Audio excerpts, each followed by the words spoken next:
खंडन न्यूज में आपका स्वागत है। मैं दीपक वर्मा। खुद ही को कर बुलंद इतना कि हर तकदीर से पहले खुदा बंदे से ये पूछे, बता तेरी रजा क्या है। हौसले सब में होते हैं, चाहत सब में होती है, मुकाम सब हासिल नहीं कर पाते हैं। ऐसे कई हुनरबाज हैं हमारे देश में जो अपनी प्रतिभा को निखारने के लिए जगह जगह घूम रहे हैं, भटक रहे हैं। ऐसे ही एक प्रतिभा हमारे साथ है जिन्होंने इस मुकाम को हासिल करके इस रांची नहीं, झारखंड नहीं, पूरे देश का गौरव बढ़ाया है। आज हमारे साथ हैं ऋषभ वर्मा, जिन्होंने एक वर्ल्ड चैंपियनशिप में हिस्सा लेकर मिस्टर वर्ल्ड एम्बेसडर का खिताब जीतने के लिए वियतनाम जा रहे हैं, भारत को रिप्रेजेंट करने के लिए। आइए जानते हैं वो इस फील्ड में कैसे आए और किस तरह से इस फील्ड में उनका जुड़ाव हुआ।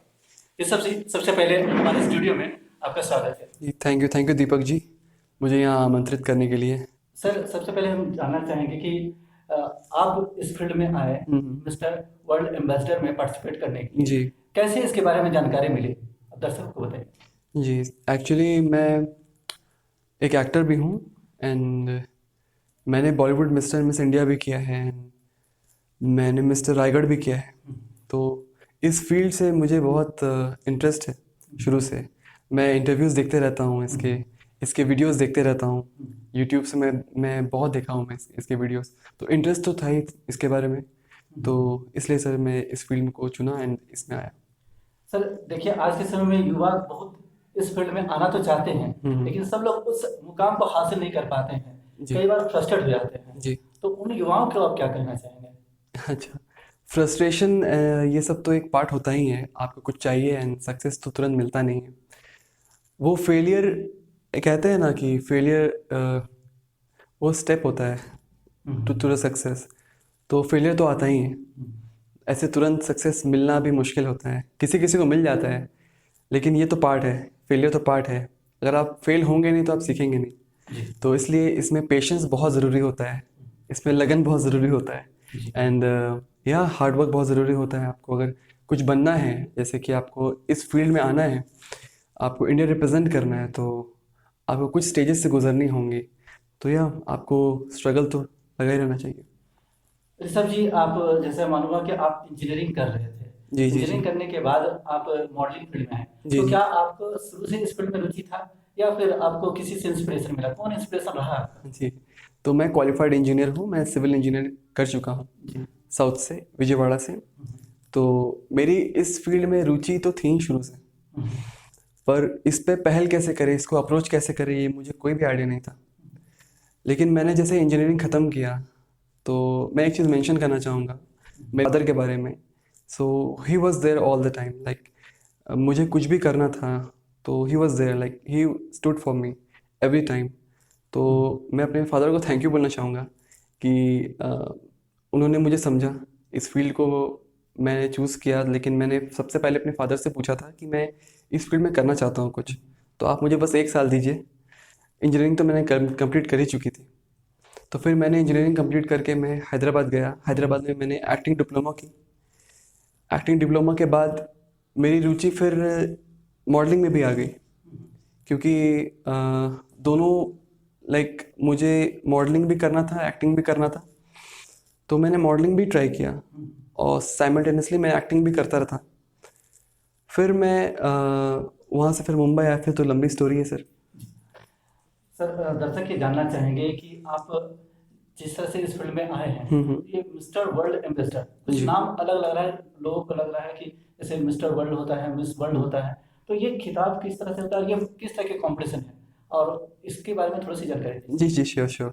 तो ये मिस्टर वर्ल्ड एम्बेसडर इंटरनेशनल 2021 है, जो कि वियतनाम में होने वाला है, जहाँ पे 22 से भी ज़्यादा कंट्रीज़ आ रही हैं, कम्पीट कर रही हैं।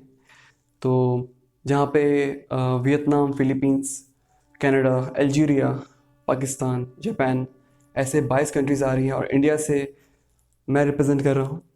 और ये वही चीज़ है जैसे कि मिस्टर वर्ल्ड होता है, मिस्टर सुपरानेशनल होता है, मिस्टर एशिया होता है, मिस्टर ग्लैम इंटरनेशनल होता है। तो ऐसे जो कॉन्टेस्ट होते हैं, ब्यूटी पैजेंट होते हैं, तो ये वही है सर। और इसमें जो टाइटल विनर होता है, इसमें हर एक क्वालिटी होनी चाहिए एक टाइटल विनर के लिए।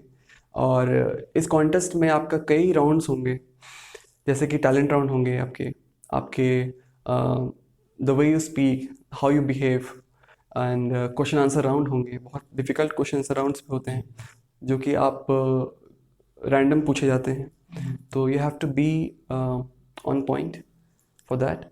एंड या आपको इसके लिए जो विनर होता है तो उसके लिए वो क्वालिटी होनी चाहिए, विनर क्वालिटी, या तो यही होता है सर। यानी कि अलग अलग जो क्वालिटी जज करने जी के लिए अलग अलग जूरीज होते हैं। जी जी, बिल्कुल बिल्कुल।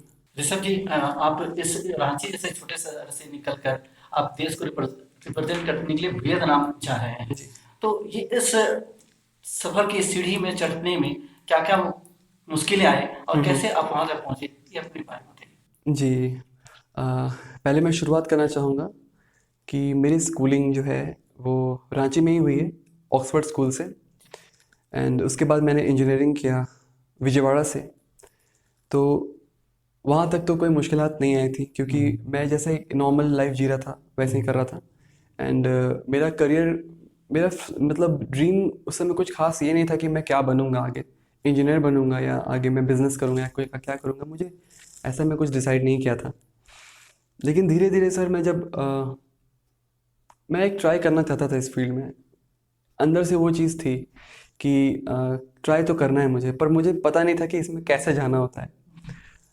देन जैसे जैसे टाइम बीता गया, मैं अपना स्टडीज़ भी करता गया। स्टडीज़ के बाद फिर मैंने वही है सर कि मैंने अपने डैड को बोला कि पापा मैं एक्टिंग डिप्लोमा करना चाहता हूँ, जो कि हैदराबाद में है, जो कि जहाँ से मैं इंजीनियरिंग कर रहा था उसके बहुत क्लोज है हैदराबाद। तो मैं वहाँ से मैंने एक्टिंग डिप्लोमा की। एंड एक्टिंग डिप्लोमा के बाद मुझे उस समय वैसा था कि अगर मैं इसमें कुछ नहीं कर पाया तो मैं वापस जो नॉर्मल रूटीन लाइफ होती है, मैं इंटरव्यूज़ में बैठूंगा, एक नॉर्मल जॉब करूंगा एंड डैड की बिज़नेस को भी संभालूंगा साइड बाय साइड। लेकिन मैंने डिप्लोमा किया तो मुझे एक छोटी सी मूवी मिली थी जो मैंने किया, तो उससे मुझे बहुत बूस्टअप मिला कि लाइक या I can do something in this field. तो ऐसा सिलसिला चलता गया। छोटे छोटे रिजल्ट्स मैं पापा को दिखाता था। बहुत सारे ऐसे काम किए हैं जिसमें मुझे पे नहीं मिला, लेकिन वो करने का होता है ना वो जज्बा कि कर चलो मुझे काम मिल रहा है, तो इस फील्ड में मैं कहीं तो बढ़ रहा हूँ आगे। तो यही चलता गया और साइड बाय साइड में हैदराबाद में ही मिस्टर तेलंगाना के लिए भी उतरा था, जो कि मैं बहुत जल्दी छट गया था उसमें, क्योंकि मुझे मॉडलिंग का स्क्रैच भी नहीं पता था उसमें। लेकिन धीरे धीरे मालूम हुई, जैसा कि सर आपने कुछ समय पहले पूछा कि युवा फ्रस्ट्रेट हो जाते हैं बहुत जल्द अपने ड्रीम को पाने के लिए, तो मैं भी बहुत ठोकर खाया हूँ इस यहाँ तक पहुँचने के लिए, बहुत फेलियर्स देखा हूँ। लेकिन कोई बात नहीं, फेलियर्स से ही तो हम सीखते हैं कि हम गलत कहाँ हैं। आप 10 बार फेल होंगे तो आपको 20 गलतियाँ मिलेंगी आपको अपने में, तो आप उसको सुधार सकते हैं। आपको फर्स्ट टाइम में अगर सक्सेस मिलता है तो आपको वो चीज़ मालूम नहीं पड़ता है सर कि आप किस चीज़ में आपको you have to work on. तो जी सर, ये सब बात थी। एंड फिर मैंने हैदराबाद में 2 साल बिताया, वहाँ पे शॉर्ट फिल्म्स किए, वहाँ पे मूवी किए, फिर एक वेब सीरीज़ भी किया था मैंने।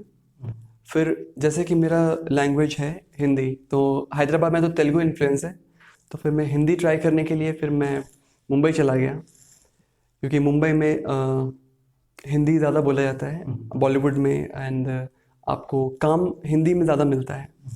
तो फिर मैं मुंबई चला गया एंड फिर मुंबई में भी मैं कुछ एड फिल्म्स किए मैंने, सैमसंग के किए, डिजिटल ऐड किए मैंने, LIC के किए। एंड फिर वहाँ से साइड बाय साइड मैं मॉडलिंग में भी चला गया। फिर मैं Bollywood mister and miss India किया 2019, वहाँ पे टॉप 5 आया मैं। उसके बाद फिर मैं मिस्टर रायगढ़ किया, वहाँ पे फर्स्ट रनर अप आया 2019।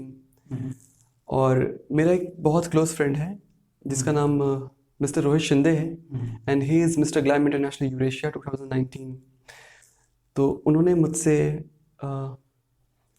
मुझे इंट्रोड्यूस करवाया इंडिया के नेशनल डायरेक्टर, जो कि फाउंडर है ग्लोबल ब्यूटी इंटरनेशनल ऑर्गेनाइजेशन के, जिनका नाम अमर शामू सर हैं।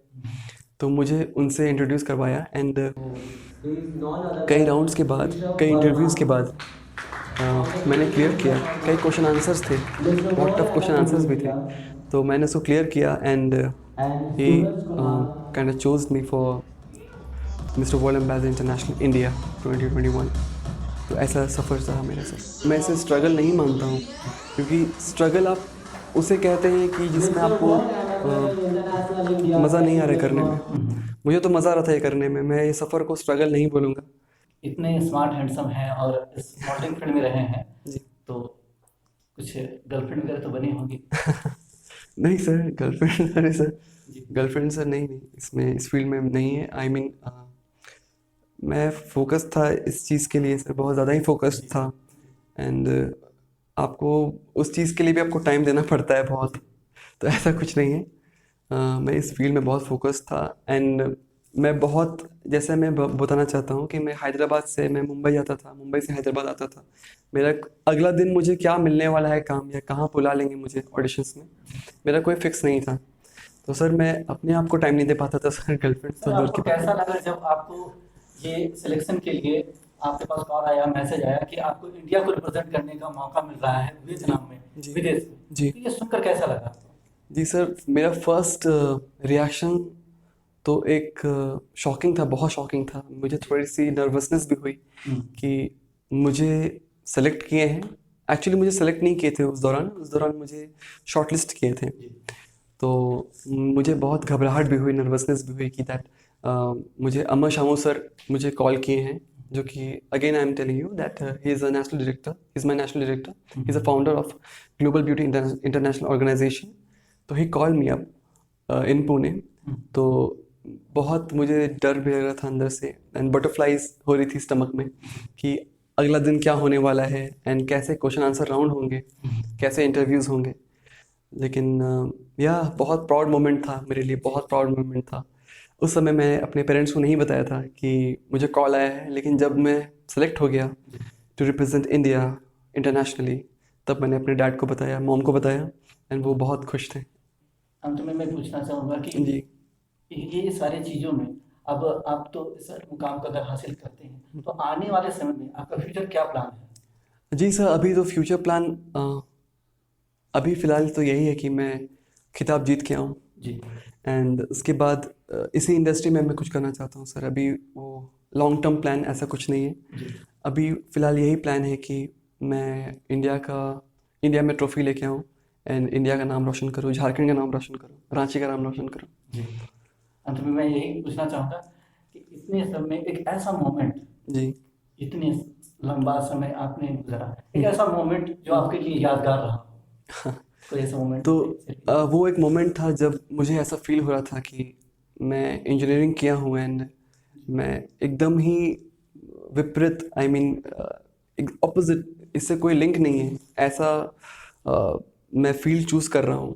तो ज़रूर पेरेंट्स की सपोर्ट तो चाहिए ही होती है हर एक चीज़ के लिए। पेरेंट्स की ब्लेसिंग बहुत ज़रूरी होती है, उनके बिना आप कुछ नहीं कर सकते हैं, आई बिलीव। तो मेरा शॉकिंग मोमेंट वो था कि जब मैं अपने डैड से पूछा कि पापा मैं ये चीज़ करना चाहता हूँ, इस फील्ड में ट्राई करना चाहता हूँ, तो उन्होंने कहा ज़रूर करो। तो वो मेरे लिए बहुत यादगार मोमेंट है। और उसके कारण I think my dad is the biggest inspiration for me. तो उनके लिए थैंकफुल हूँ एंड वो मोमेंट मेरे लिए बहुत यादगार था। जी। Thank you. Thank you so much sir, thank you so much, thank you.